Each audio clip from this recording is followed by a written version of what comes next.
Planning for e-learning. My name is Peter Aspengren.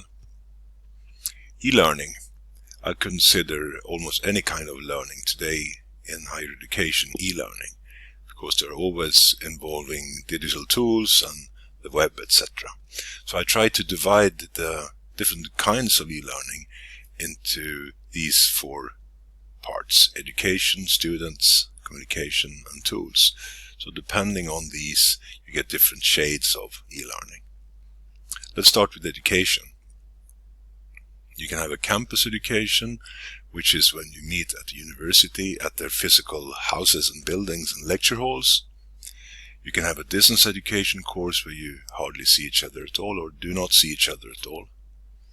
You can have a blended course when you both use the distance education methods and also the campus education methods, which would be meetings, and then you will work between the meetings online.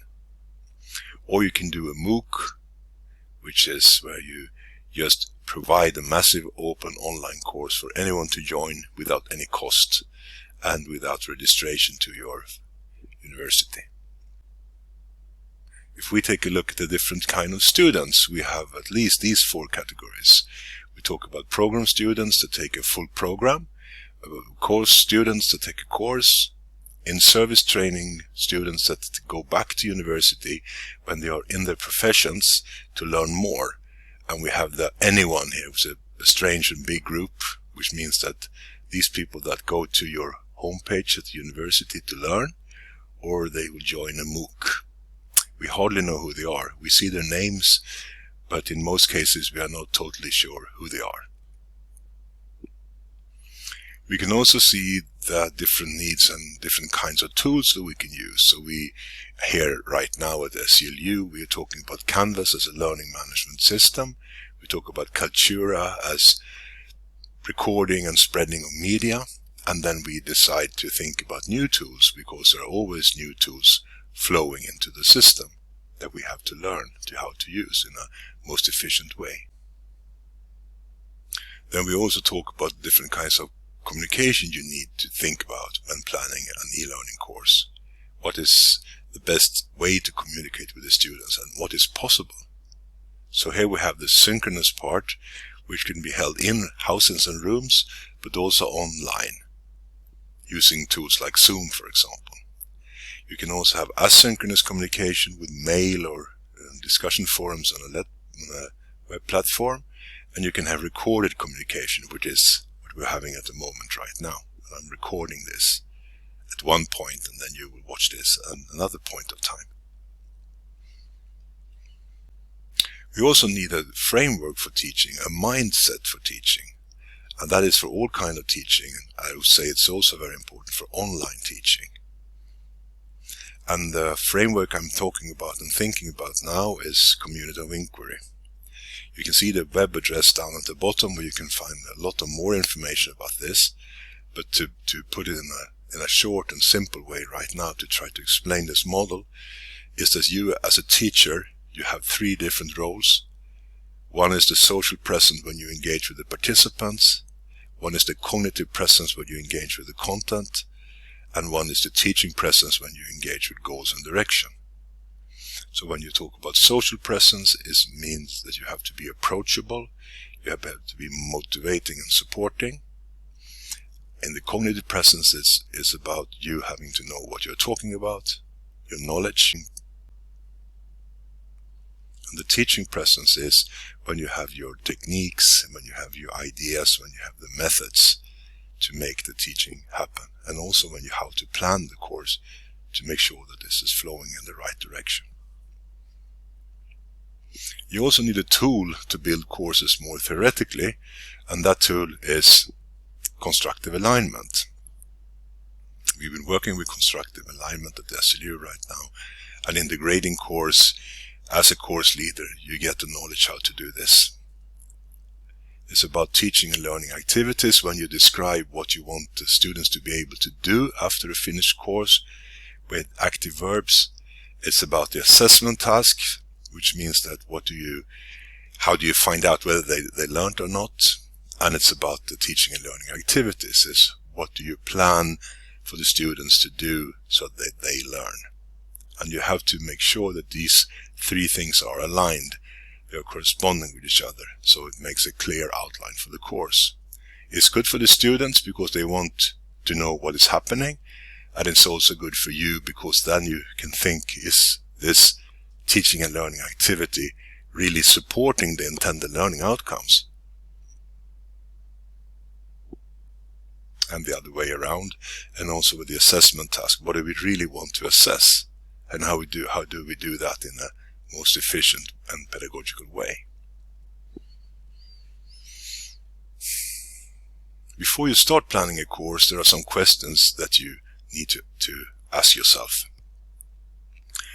And you can see, for example, that, again, coming back to constructive alignment, what are the desired learning outcomes? What types of interaction do I hope to foster? What kind of synchronous or asynchronous interactions do I want to foster? How do I want the groups to work together, for example, in the course? And what are the desired outcomes of these interactions? Why do I do this? If I think that I will need to give a presentation using Zoom, then I have to think, why do I do this? And what are the desired outcomes of these interactions? Can I do it in another way that would possibly be better? How will both chronological and elapsed time be managed in the course? So the chronological time is how you plan the course. What module will come before what other module? And the elapsed time is a tricky one, because that means that you have to think about how long time will this take for the students to fulfill. How much time will they need to read and do all the assignments before the assessment examination in the end of the course. And that's a hard part. What levels of synchronicity will be present? And then we have to think, well, how much do I need to meet the people in real time? How often do I need to meet students with the help of different tools? And if it's possible, in a learning facilities like a lecture hall or a lab. And depending on the level of synchronicity, you also get the level of independence and choice limited. So if you have a distance education course with a lot of synchronicity, then some people will not be able to join the course. And something will also happen with the quality of the course, I think, when you increase or decrease the level of synchronicity. We have to think about that. And then the question is, what tools might I use taking into consideration access, learning curve, and user comfort? So too many tools is not good, too few tools is not good, and tools that nobody can use is no good either. So just right is what we're looking for here, of course. And that you will find by experience what works best. There are also some contextual factors that has to do with the actual course and the setting of the course that you are planning at each individual time. So the contextual factors can be, for example, what people are there. There is a difference between whether the students are young or old, whether they are established or new. So if you talk about established, in this case, could be that if you have met the students before, if this is course number 5 in a program, that's a big difference between if they are totally new in the course or in the program. Then we talk about purpose and motivation. So that why do they go there? What kind of people are they? And why are they taking this course instead of any other course? So I think it's really important to try to find that out. Preferably before the course starts, but if that is not possible, at least when the course actually starts. Then we talk about tools again, and that's in our case LMS, Canvas, it's Zoom and Mentimeter, for example. So you have to think about what tools you want to use. If you want to do something that you normally do synchronously in a setting, like an excursion, for example, what other kind of tool do you need to do that? And if it's not possible to do it exactly the same way, what other kind of learning activity can you think about that will actually work towards the goals? And what tool do you need to do that? We talk about modality here, which is online or blended. Then we talk about temporality, synchronicity or asynchronicity. And again, I think that's quite vital to try to think about what kind of possibilities we have. I find that when you can meet students in a synchronous setting, that always helps you to get to know your students, and it helps you build the climate in the course. It's much more difficult to do that if you only meet students in asynchronous communication mode.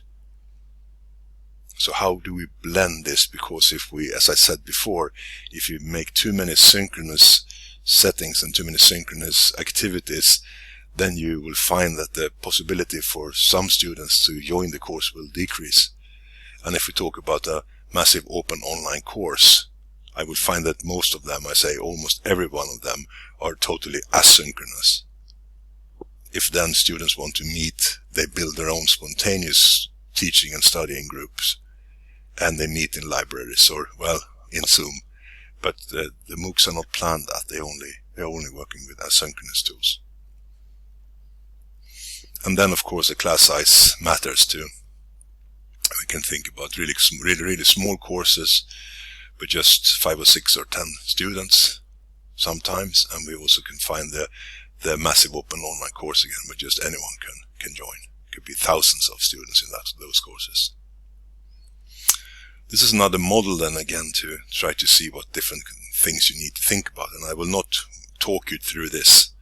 So this would be a good time just to pause this and to take a look for yourself for a while to see what different things you can think about when you plan a course for e-learning. So again, with these ideas about e-learning and how to plan a course, it's time for you to start thinking for yourself and try to build your experience around these different aspects of planning and executing any course, and especially now e-learning courses. Thank you.